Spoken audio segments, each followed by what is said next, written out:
What if the greatest things in your life aren't the things you're missing, but the things you've stopped noticing? What if the biggest danger isn't losing what you love, it's becoming so familiar with it that you forget why you loved it in the first place? It's amazing how quickly the extraordinary can become ordinary, not because it lost its value, but because it never stopped showing up. Let me tell you a story, because sometimes a story can explain what words alone never could. There was a woman named Sarah. She had one of those smiles that made people feel like they mattered. She wasn't loud. She didn't ask for attention. She simply loved through the little things. Every morning, before the sun came up, she quietly slipped into the kitchen. She made breakfast, packed lunches, and before her husband ever walked into the kitchen, there was always a fresh cup of coffee waiting for him. She had done it almost every morning for nearly 30 years. One Saturday morning, Sarah was cleaning out a closet. She found a small shoebox. Inside were dozens of little memories. Birthday cards, anniversary cards, little notes. Things most people would have thrown away years ago. Her husband walked in, smiled, and asked, "What are you doing with all that old stuff?" She smiled back.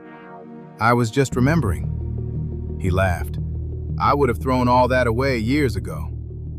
She smiled again, but this time, it was different. She quietly placed everything back inside the box. That evening, she asked him something, not out of anger, out of curiosity.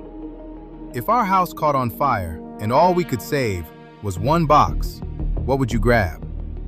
He immediately started naming expensive things: the safe, his watch, the laptop, the insurance papers. She simply nodded. Then she slid the shoebox across the table.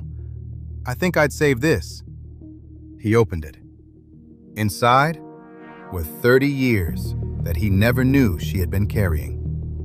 Movie stubs, the hospital bracelet from the day their daughter was born, a napkin where he had written, "I can't wait to grow old with you." He didn't remember writing most of them. She remembered every single one. She smiled and said very softly, "You know why I've kept all those things all these years?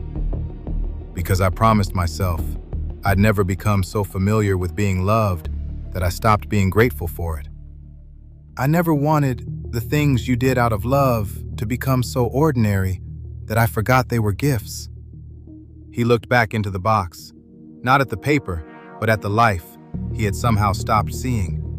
And in that quiet moment, something inside him changed. Later that evening, he found himself sitting alone, thinking about what Sarah had said. "I'd never become so familiar with being loved that I stopped being grateful for it." The more he thought about it, the more he realized maybe taking something for granted isn't an act of disrespect. Maybe it's what naturally happens when something beautiful becomes familiar.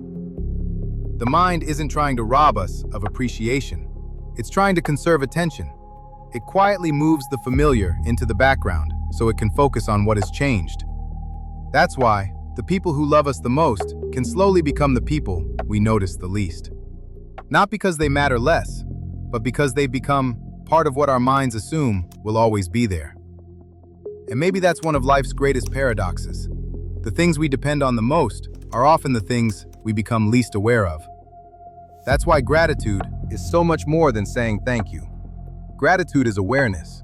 It's choosing to see what your mind has quietly stopped pointing out. Because life isn't made up of a few extraordinary moments. Life is built from thousands of ordinary ones that quietly hold everything together. A handwritten note, a simple cup of coffee, a hug before work, a drive safe, a smile at the end of a long day. None of those moments seem extraordinary while they're happening, but together they become the story of our lives. Maybe the greatest gifts in life are rarely the loudest. They're usually the ones that become so constant we forget they were gifts at all. This is the quote room, where words wake minds. Some things don't need a reaction, just a reflection. Just a few thoughts that I had on my mind.